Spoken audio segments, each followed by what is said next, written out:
Let's go. Wednesday afternoon. Still going to feature. Now, he said something, and it got me confused. He said, I don't think he won the. Right, I don't really know if he won the match. I think he lost. Yeah, I think he lost. I think he's lost another game in the Champions League, and I think they're bottom of the table now, aren't they? They lost 4-2, didn't they, last week? I think. Yeah. So I think they were 2-0 up as well. They were 2-0 up in that game, and then lost managed to lose 4-2. Yeah, not good. Now he's done a press conference, and I caught half of it. I think I caught the later part of it, but I then went online to see what it's about, and he was talking about he thinks that his team needs something special to progress in the Champions League. And I'm thinking, something special in what sense? You know, I mean, he's got probably one of the best squad in the world. They've been able to get rid of Kyle Walker. I mean, he's gone to AC Milan, hasn't he? So what else does this guy need? What else do you think Manchester City is missing? Well, I mean, it's on the game at the weekend. I felt a bit for their young right back, who presumably was playing in place of Walker, because did you see his mistake led to the first goal against them, and he nearly did the same thing again a few minutes later. It was unlucky, really, because the first one he tried to head it back to the goalkeeper, but the ball really wasn't high enough to head, so he ended up heading it into the path of a striker who then scored a goal fairly easily. But then again, he made another mistake, and you could see he was only 20 years old, and the camera sort of zoomed in on him just after that mistake, and he looked to be in tears. And it's a shame, but then that's big time football, isn't it? You can't afford to make mistakes like that, albeit one of his very early actually playing for the team. But yeah, I thought they played pretty well, Manchester City, after that, to be honest. It was quite an intriguing match against Chelsea, wasn't it? So it was a good game. Yeah, it was a good game to watch.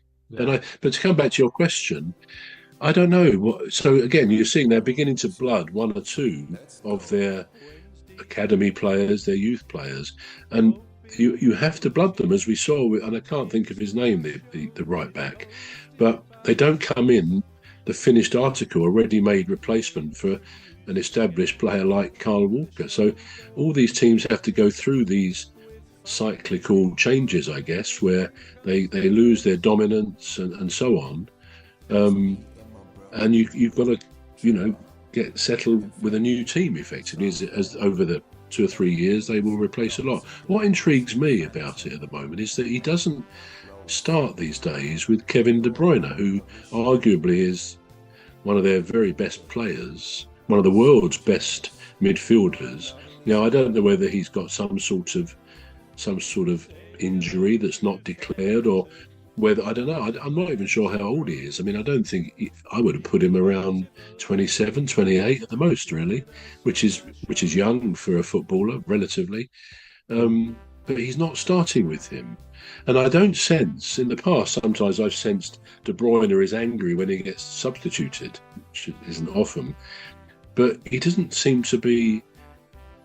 He doesn't say anything to the press or anything as to being fed up not to be included in the starting lineup.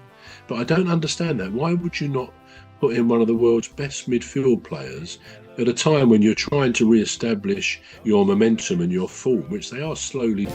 Safeno and the ladies, Dr. Gladys and Phantom and Rose. We all have a lovely show every weekday, so join us for a lovely show. Say hello to Phantom, Dr. Glad. Doing now, as you say, they lost the Champions League game last week. But yeah, it doesn't quite make sense as to why he's not playing. And I noticed, I don't think Grealish came on either. He's sitting there on the bench as well. Yeah. Another very good player. But then they've got some excellent players like Doku and others who more than make up for what they've lost, so to speak. But yeah, it's almost like Pep is going through a bit of a time of it. Maybe because he's separated, isn't he, now from his wife? Yeah. I think in December that happened, and was based around the fact that I think she wanted him to return to Spain, and he decided to sign a new contract. And clearly, in anyone's life, that's going to be a heck of an issue to deal with. And it's almost like he's made some rather strange decisions as to team selections and other things. But really, what do I know? What do we know? We don't know what goes on or the half of it, really. But we can only look at it from the outside and say, yeah, why not play one of your very best players? Why not start with him? Why leave it till 15 minutes from the end before you put him on? Maybe he's resting him, who knows? But yeah, I don't know. I don't know what they need. They'll get Rodri back, I expect. Nathan Ake, I think he should come back. And Ruben Diaz hasn't been playing lately. I think Stones came on. John Stones, I think, came on. So he's clearly getting back to fitness as well. I've always said, I think the problem they went through was they lost most of their defence. And if you take away the defence from even the best teams in the world and put in people who are not of that readiness or necessarily fitness or ability, that's going to impact on the whole team. And I see those defensive issues as why Man City have had a poor season. That said, I think they're up to 4th or 5th. You know, they're not a million miles away from the top, although probably the gap is too big with Liverpool to actually win it this year. But I think they're going to be in the top 4. I have little doubt about that. So they'll be in next year's Champions League. Yeah. But yeah. Yeah, I mean, yeah.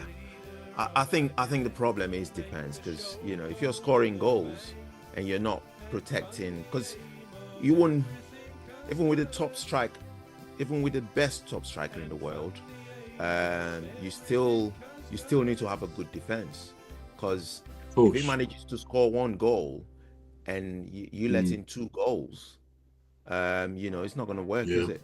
Yeah. So yeah, I do understand that.